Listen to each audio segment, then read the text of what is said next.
smoothie lovers, my fitness fanatics, and people who just really hate chewing. Why do I say that? Well, we're going to find out. Welcome to my podcast, All Things Health, the podcast where we break down wellness trends and debunk any health myths. We also try to figure out, maybe in one of my podcasts, if celery juice is a really healthy magic elixir or just a really aggressive water. Never tried it, probably never will. If you've tried it, why don't you let me know how it tastes and how it made you feel when you were done drinking it? All right, are smoothies actually a healthy drink or are they just a glorified milkshake dessert? Well, as you know, when you drink a milkshake, milkshakes have ice cream in them and then they have like chocolate and or, bananas, but like it's nothing that's super healthy. Probably the only healthy thing in there is your banana and, bananas are full of potassium and a few other things, but mostly potassium. So you are getting a bit of like something maybe, but that's not a healthy drink. A milkshake is not a healthy drink, no matter how much fruit you put in it, okay? So we're taking, you back to talk about any secrets that the wellness industry might not want you to know, plus any actual science-backed, science-based facts. And that's because I like my smoothies cold and I like my research hot. Is this a smoothie? Tastes like dessert. What's in this? Guess we'll find out. Am I making a good smoothie or am I just making a glorified dessert too? Let's see. So please grab that blender that or your already made bottle of smoothie from the fridge or from the store that you might have bought or from the fridge if you already made it. My husband makes ours. The smoothie glow up. So we're going to talk about where smoothies kind of began, right? At one point, smoothies, they were just those like syrupy, sugar-filled monstrosities, they were just like you would go to like any kind of smoothie shop. My favorite was oh my gosh, what's it called? There's one in Reading. I don't know. I don't know. Oh my gosh. Let's look it up. While we're doing the podcast, let's look it up. Smoothie bar in Reading. And oh, Jamba Juice. Jamba Juice. So Jamba Juice was my favorite, right? Jamba Juice was my favorite, and you know, we literally thought that buying things like your Orange Julius was the peak of our nutrition, right? We were just gonna drink that and then we're gonna feel better, and we made a healthy choice, and we're gonna move on with the rest of our day and maybe even have some crap because we had our healthy drink, right? Who knows? So, are we paying for actual health benefits or are we just buying expensive fruit purees in a cup? Well, let's see. Are you drinking a vitamin bomb or are you drinking a sugar bomb? Here's the problem. Not all smoothies are created equal. So you can have one smoothie that's got, you know, um, spinach, avocado, maybe protein and fiber added to it, or one or the other, or both. That's going to pack a punch. That's a pretty healthy power move to do for a smoothie. You didn't add a bunch of different fruits for sugar, or anything like that. You did spinach, avocado, a protein, and a fiber. I'm not saying adding fruit is bad. You can add fruit to your smoothie, of course, but just be careful of how much fruit you add. Because then you have another smoothie example that I'm going to read to you, and that's one banana, 1 cup of pineapple, 1 cup of strawberries, 1 cup of apple juice, and a tablespoon of honey. That doesn't sound so bad, but that's a lot of fruit. And with what comes with fruit? Sugar. So even though it's a natural sugar, it's still sugar and your body processes it the same. So basically, you're going to choose if you're going to go and have a candy bar or a large McDonald's Coke, which equals about the same amount of grams of sugar as this smoothie. Um, you know, you're not going to get exactly what benefits you think you're getting from this fruit. Each fruit has benefits, but they also have a lot of sugar. One medium banana equals about 14 grams of sugar, right? A cup of pineapple equals about 16 grams of sugar. A cup of strawberries equals about 7 grams of sugar. And then a cup of apple juice is a whopping 24 grams of sugar, you guys. Okay, that's a lot of sugar. And then on top of it, you think you want to sweeten it up because all that fruit's not sweet enough already. You're going to add that tablespoon of honey, which is a whopping another 17 grams of sugar. So altogether, that's about 78 grams of sugar. And like I said previously, that is about one large cup of Coca-Cola at McDonald's.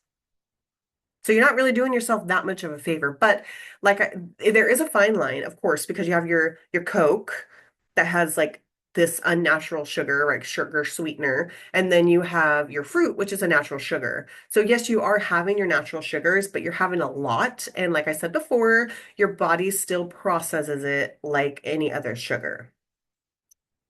And that is sourced by the USDA Food Database article from 2023.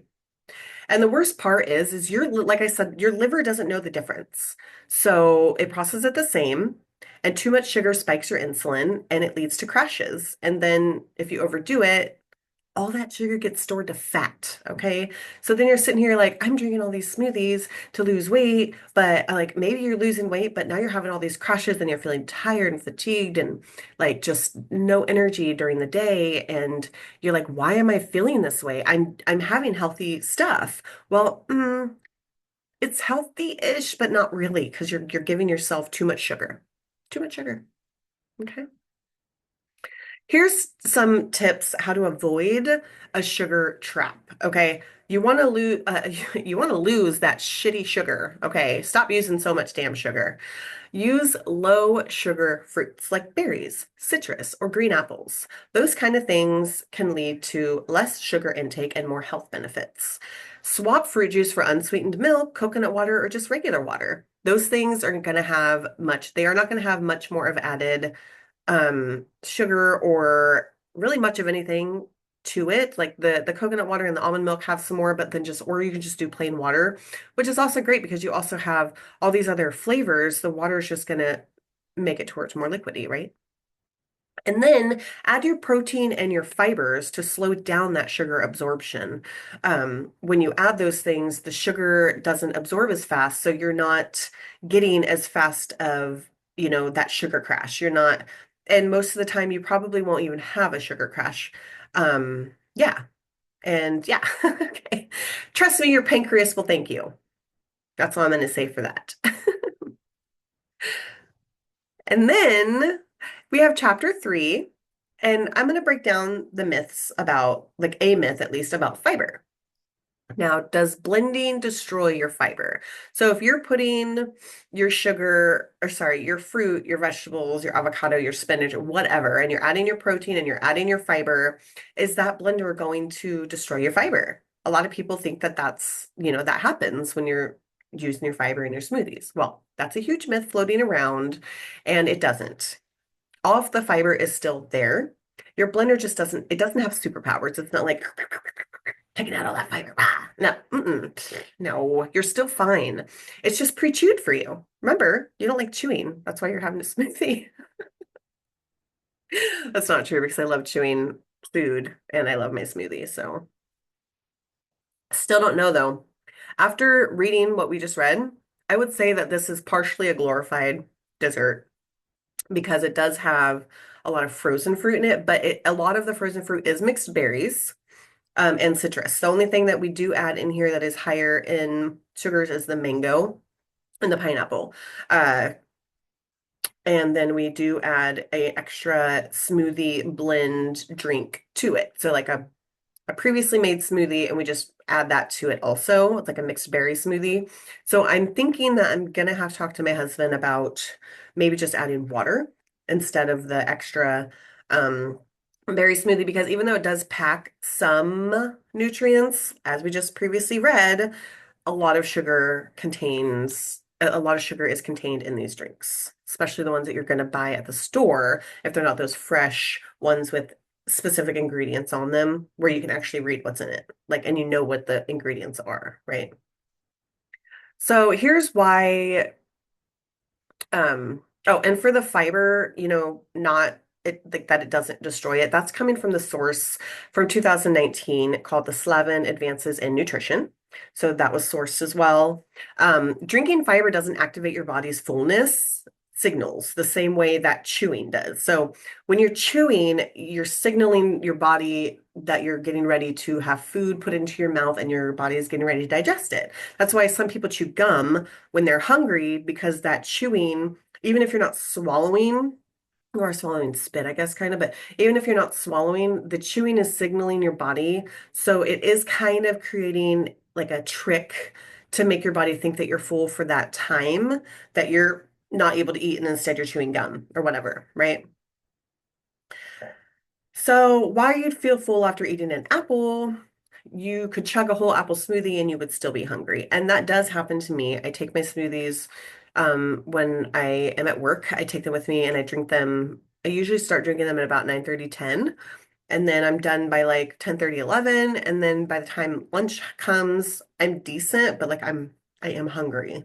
It's not completely substituting the fact that I need to actually be chewing some food for my body to know that I have food in my system, right?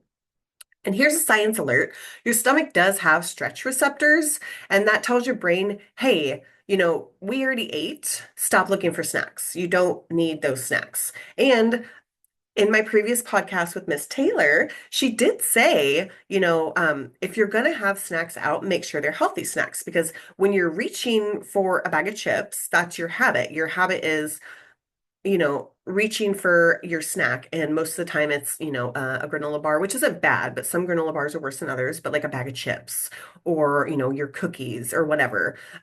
Instead of doing that, putting out a healthy snack, like maybe, I don't know, depending on your diet and what you eat, bell peppers with cream cheese and everything, a couple little bit of seasoning from your everything bagel.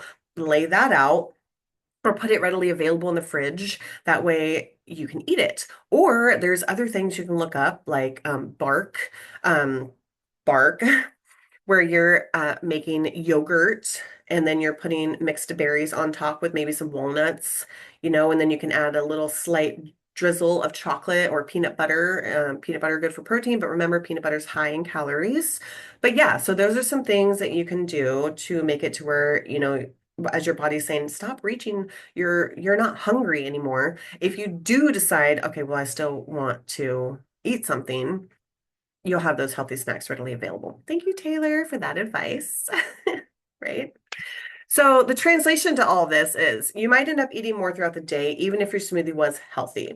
But if you're adding protein and fats like Greek yogurt, nut butter, avocado, it's going to make it more filling. So it'll kind of help your receptors see that a little bit stuff in there, but once again, you're not chewing, so it's not signaling those receptors as it would if you had actual solid food in your mouth. Don't just drink your meals, pair smoothies with whole foods too. So, I have my smoothie. It's 9:36 right now. I'm drinking on that. It'll probably take me a half an hour to drink it because I drink it slow because I have my own stomach problems. And if I drink things fast or eat too fast, it does hurt my stomach. But yeah, so that's what we do. We want to pair it with something solid. Like, so in about a half an hour, I'll probably go and have oatmeal or some bacon. So the next thing I want to talk about is kind of called like the superfood scam. So let's talk about superfood. Every smoothie bar wants to sell you add-ins like collagen peptides or mushroom powder or bee pollen, or even I think it's like spirulina, those kind of things. But do these even work or are they just expensive dust? Like, are they just things that they're profiting off of and you're not really getting much benefits from it, right? Well, collagen powder, science does say yes, collagen can improve your skin elasticity and your joint health. And that is from the article Journal of Dermatology from 2022. But here's the kicker. Your body breaks it down into amino acids, sorry, and it does break it down the same way as protein. So you could just eat chicken and you can get the same benefits. So if you're somebody who maybe doesn't eat a lot of meat or if you're like me and you kind of skip meals sometimes, which I am so guilty of that. Sometimes I'll just have one meal in the day along with my smoothie and then like I'm good. But then there's days where I'll have my smoothie, a meal, I'll snack, I'll have a dinner, and then I'll have a dessert, which that's kind of an overload. I never have a happy medium. Like I'm really trying, and I'm working with Miss Taylor, and she's trying to help me. I am a force to be reckoned with. But so I do drink my collagen. I take a shot every day of collagen, and I use the collagen gel on my face along with my light source that I use on my face as well to like kind of tighten and shrink my pores. So there's that. And then you have the spirulina. This is algae, and it's packed with proteins and B12. But unless you're vegan, you don't really need that because you can get it from eggs, and stuff like that. And that is also from an article called Frontiers in Nutrition in 2021. You can also do bee pollen, but like if they're adding bee pollen, how much of a benefit are you getting, right? So it does have antioxidants and it does have vitamins. But unless you like have a bee fetish, I really hope you don't because oh my gosh, that would be painful. Or if you're just into bees, I guess I do know somebody who loves bees and she just loves them in general, like the drawings and things like that. But that's a rabbit hole to go down. You can get the same stuff from berries and leafy greens. So instead of them adding bee pollen, you'd already say you already have them put in arugula or spinach or spring mix. You're already getting your your bee pollen, but it's not your bee pollen. It's your antioxidants and your vitamins in your smoothie already. So you don't really need to add that bee pollen, do you? No, no, you don't. So the verdict is some superfoods, they are great, but you don't want to fall for like the hype of it. You don't want to just do nothing but drink smoothies. Um, Whole foods work way better and they cost way less. And like I said in the previous earlier in this podcast, you can add things in your smoothie that aren't going to be as high in sugar, so you are having more benefits and less sugar intake. And you can also Google recipes of healthier smoothies and then look at what's in those recipes and then look it up for how many grams of sugar are in it or calories or things like that. And then you can add it all up before you make your smoothie or before you decide to go shopping for what's in this smoothie, and you'll know whether your smoothie is more healthy or if it's more of a glorified milkshake. So the perfect smoothie formula, I mean, everyone has what they want in a smoothie. Well, here's an example of a good smoothie. Okay. So a smoothie that's actually healthy, it won't make you crash harder than a toddler eating cake. Like toddler, you give them cake and they're like, "Ah," literally doing flips off the wall, and all of a sudden you look up and they're on the ceiling and you're like, oh my God, it's a demon child. Ah! And then all of a sudden you look down and they're sleeping on the floor. No, you don't want that kind of smoothie. So here is a perfect smoothie formula. Perfect, because nothing's perfect. But a cup of leafy greens like spinach or kale for fiber and vitamins. A half a cup of low sugar fruit like berries, citrus, or green apple for oxidants. Healthy fats like avocado or nut butter keeps you full. Haha, nut butter. Go ahead and say your jokes now. Protein like Greek yogurt or protein powder can help build your muscles because when you're somebody who's on a health kick or you're just generally a healthy person and you're trying to be healthy, you're also most of the time working out or doing things to kind of build your muscle as well. So you want to have that protein to help build your muscle. And then you also want a liquid base like water, unsweetened coconut or unsweetened almond milk or coconut water, things like that. Blend, drink, feel like a nutritional genius. So, is your smoothie healthy or is it just a glorified milkshake? Well, with everything that we went through, yes, if you balance your nutrition, fiber, and fat, you have a healthy smoothie. No, if you just sugar bomb it in disguise, like we talked about earlier, with all that fruit and a tablespoon of honey. 78 grams of sugar. That's a lot of sugar just in one drink because that's like I think that's more than your daily intake. I'm not entirely sure. I didn't really look that up, but it seems like it's more. You know, so the best smoothies keep you full, they keep you energized, and they don't send you into a sugar crash like a crazy toddler who just had cake. Remember, right? Your smoothie is not supposed to leave you hungry in an hour. If it does, you did it wrong. So try this recipe as a smoothie challenge, and then once you try it, comment below and let me know what you thought of it. I myself am going to try it too. My husband is down to clown around with a new smoothie recipe. Okay. So a cup of spinach, a half a cup of frozen blueberries, great for antioxidants, right? A quarter cup of avocado, a quarter cup of avocado, a tablespoon of almond butter, one scoop of your protein powder, one cup of unsweetened almond milk, and then you can add your ice and blend it because that's going to make it the smoothie that you want it to be, like the thick smoothie. This one's a little thinner, but still good. Tag me on Instagram. You guys have all that. You have my QR codes in here. You can go on to my All Things Health Facebook. You can go onto my All Things Health Instagram. You look up All Things Health, podcast, digital marketing, because I have been doing some digital marketing lessons, like courses, and I've kind of slowed down on them because I do have a lot going on in my life. A lot. So pray for me. Just trying to get through every day and be there for my family. So hopefully we can get this show on the road and I can do more digital marketing and actually start posting stuff and creating my digital products, which I'm so excited about, you guys. I am going to make an amazing cookbook. I'm going to come up with all the recipes that I can, including smoothies and dinners and breakfasts and lunches and snacks and all that stuff. It's going to be great. But I have to finish taking my courses and I have a lot of other stuff that I have to commit to before I'm able to do more than I'm already doing. So that's it for today's episode of the Smooth Talk. If you learned something new or just laughed at my terrible disasters and bloopers in this that I'm just going to leave in here, subscribe, rate, review, share with your friends, talk about me. I don't care if it's positive or negative. My name's still getting out there. If you're talking about me, you're a fan. If you're stalking me, you're a fan. If you're looking at my stories and you're not my friend on Facebook, you're a fan. Thanks for being a fan. Next week, we are going to be tackling some other things, but I'm going to leave it as a surprise this time, okay? Because you never know. Life could get in the way and I could decide to do something else. So until then, stay smooth. Bye, you guys. See you next week. Thank you.